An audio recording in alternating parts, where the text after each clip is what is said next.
Hi అండి. అందరికీ good evening. ఇదేంటా అనుకుంటున్నారా? మొన్న తాటికాయలైతే తీసుకొచ్చారు కదా! ఆ తాటి రసం అనేది తీసాను. ఇంకా బెల్లం కూడా రెడీ చేశాను.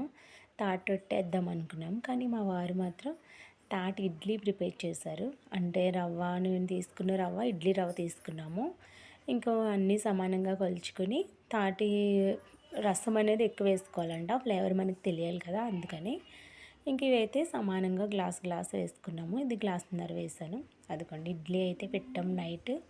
ఇంకా సక్సెస్ అయిందా లేదా అని చెప్పేసి ఇడ్లీ ఎలా వచ్చిందా అని చూస్తున్నాను. నాకైతే అసలు ఇలాంటివి తెలీదు. మా వారికే తెలుసు. ఎందుకంటే వాళ్ళు తూర్పుగోదావరి జిల్లా. మనం పశ్చిమ గోదావరి జిల్లా వాళ్ళం కదా! మనకు అంతగా తెలీదు. నేను ఎప్పుడు కూడా వేయలేదు. కానీ నాకైతే తాటి రొట్టె అంటే ఇష్టం. తాటి గారెలు కూడా ఇష్టం. ఈ తాటి ఇడ్లీయే అంతగా ఇష్టం ఉండదు. అందుకని నా కోసం కొంచెం పిండి అయితే తీసి పెట్టుకున్నాను. అది ఈరోజు